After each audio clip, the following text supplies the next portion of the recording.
आज हम लोग देखेंगे कि जो पावर जो हमारा जनरेट होता है जनरेटिंग स्टेशन में वो हमारे घरों तक कैसे पहुंचता है। इसमें बहुत सारे प्रोसेस इन्वॉल्व होते हैं, लेकिन यहाँ पर हम लोग एक जो बेसिक चीजें हैं, जो भी डिवाइस लगे हुए हैं, ये बेसिक जो प्रिंसिपल है कि हमारे घरों तक पावर कैसे पहुंचता है, आज हम लोग उसको देखेंगे। तो यहाँ पर सबसे पहले हम लोग देख रहे हैं कि एक स्टार कनेक्टेड अल्टरनेटर हमने लिया है। ये अल्टरनेटर से जो पावर जनरेट होगा, इस वोल्टेज को हम लोग बढ़ाने के लिए, स्टेप अप करने के लिए यहाँ पर एक लगाए हैं स्टेप अप ट्रांसफार्मर। अब इस स्टेप अप ट्रांसफार्मर का जो कनेक्शन है, इसका जो प्राइमरी वाइंडिंग का कनेक्शन होगा ये स्टार कनेक्टेड होगा। क्यों?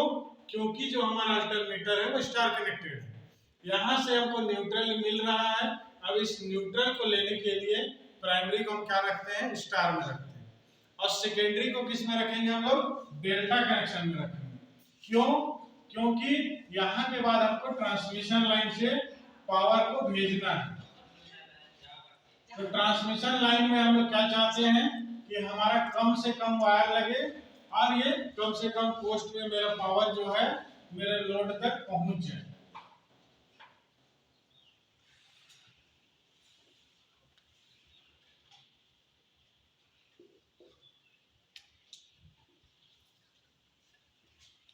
अब यहाँ तक समझ में आया कि ये मेरा स्टार कनेक्टेड अल्टरनेटर है।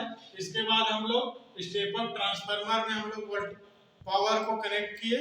यहाँ से जो मेरा वोल्टेज है वो इंक्रीज हो गया। अब ये डिस्टेंस के हिसाब से ये डिपेंड करते हैं कि कितना उसको बढ़ाएंगे। अब ये जो वोल्टेज बढ़ाते हैं हम लोग, ये वोल्टेज को इसलिए बढ़ाते हैं क्योंकि जो हमारा पावर लॉस है वो कम। अब इसको समझते हैं पावर लॉस। पावर लॉस हम लोग जानते हैं आई स्क्वायर आर होता है। तो आर क्या होता है, रेजिस्टेंस। इस सारे वायर का रेजिस्टेंस हमेशा फिक्स्ड रहेगा, तो उसमें हम लोग कोई बदलाव नहीं कर सकते हैं। तो यहाँ पर क्या है, आई है मेरे पास, आई में हम लोग बदलाव कर सकते हैं। तो पावर इक्वल टू हम जानते हैं क्या होता है, V इंटू आई। अगर हमको करंट को घटाना है तो क्या करना होगा, वोल्टेज को बढ़ाना, क्योंकि दोनों प्रोडक्ट है, दोनों प्रोडक्ट है। देखेंगे अगर हम लोग यहाँ पर अगर हमारा पावर 10 वाट है तो P equal to V into I. हम मान लेते हैं हमारा वोल्टेज 2 है, करंट 5 है, तो पावर कितना है, 10 वाट। अब हम चाहते हैं कि करंट को घटा दे और वोल्टेज को बढ़ा दे। तो जो हमारा पावर है वो हमेशा सेम रहेगा। अब हमको 10 वाट ही पावर लाना है, तो क्या करेंगे, हम इसको बदल देंगे।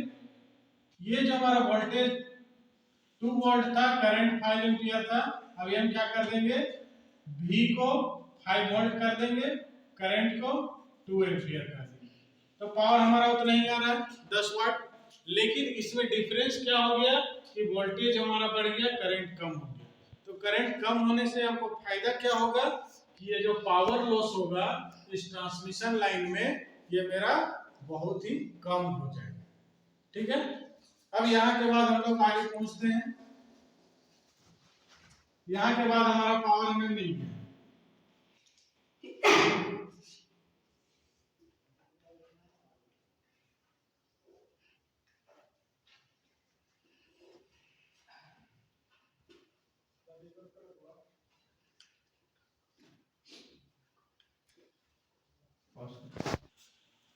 तो ये जो स्टेप अप ट्रांसफार्मर का ये हमारा प्राइमरी वाइंडिंग है, ये सेकेंडरी।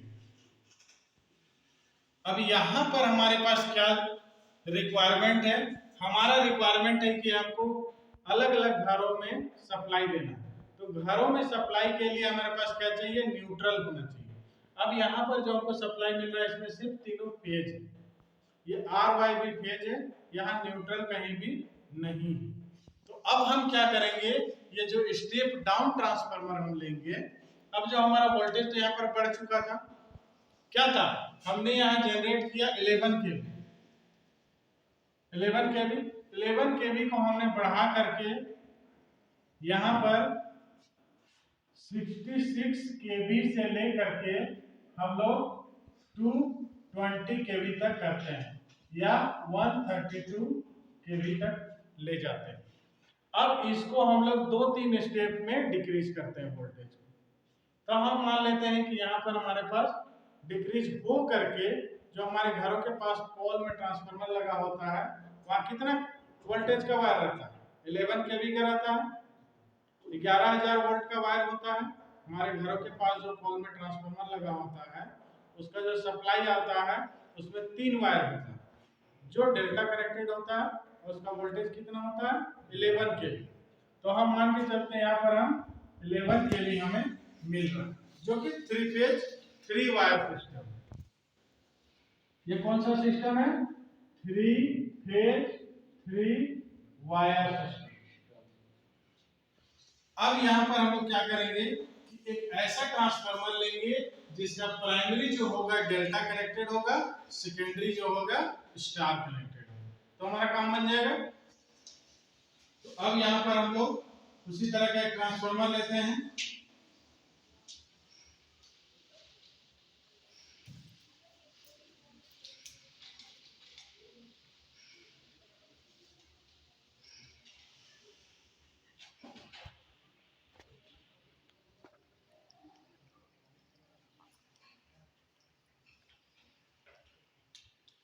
ये हमारा स्टेप डाउन ट्रांसफार्मर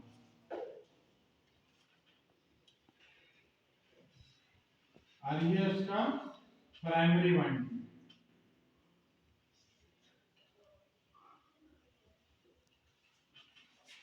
बीच में ट्रांसफार्मर का कोर होगा। उसके बाद इस साइड में जो हमारा ट्रांसफार्मर का कनेक्शन होगा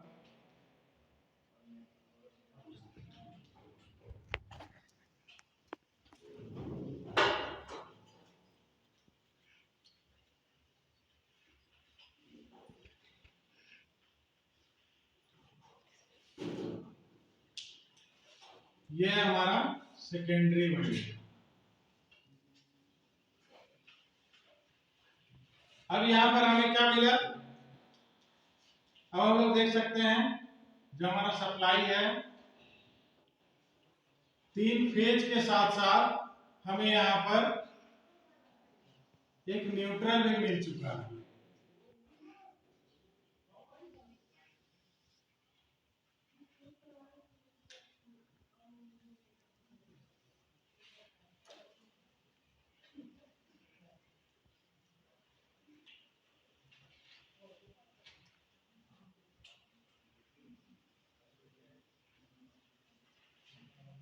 ये हमारा आर वाई बी और न्यूट्रल। अब हम लोग क्या करेंगे, यहाँ पर सब लोग अलग अलग घर को सप्लाई दे देते हैं।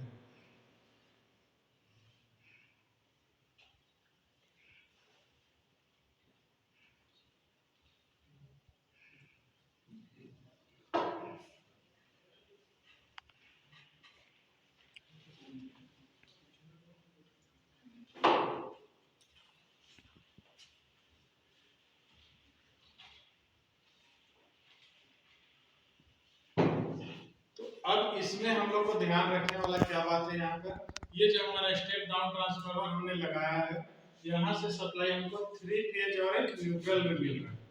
तो ये किस तरह का सिस्टम है, 3 फेज 4 वायर सिस्टम। अब यहाँ पर ध्यान रखने वाला क्या बात है, अगर लोड हम लगाएंगे तो लोड को क्या करेंगे, ये जो हमारा ट्रांसफार्मर से सप्लाई है 3 फेज और एक न्यूट्रल है, लेकिन हमको घर में क्या सप्लाई चाहिए, सिर्फ एक सिंगल फेज चाहिए, मतलब एक फेज और एक न्यूट्रल चाहिए। और हमारे पास क्या अवेलेबल है, 3 फेज और एक न्यूट्रल। तो लोड को जब भी हम लोग कनेक्ट करेंगे तो इस तरह से उसको डिस्ट्रीब्यूट करेंगे कि तीनों फेज में जो हमारा हो बराबर लोड। इससे क्या होगा कि हमारा लोड जो होगा उसे हम बैलेंस्ड लोड कहेंगे और जिससे हमारे ट्रांसफार्मर पे कोई दबाव नहीं पड़ेगा। तो ये जो हम लोग यहाँ पर एग्जांपल में देख रहे हैं, हम लोगों ने 3 घरों को लिया है।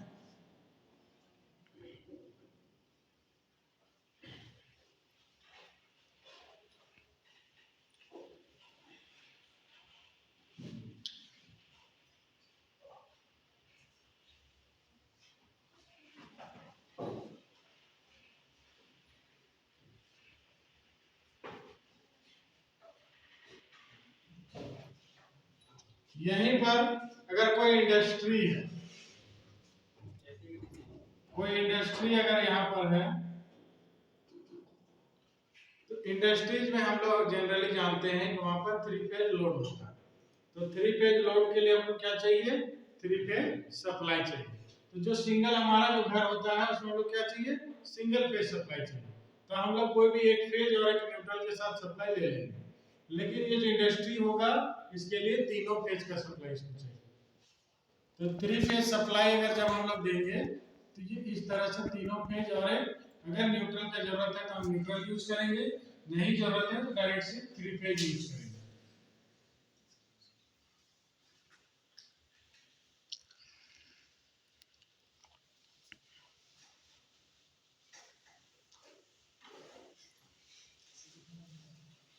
इस तरह से हम लोग यहाँ पर देख सकते हैं कि कैसे पावर हमारे घरों तक पहुंचता है।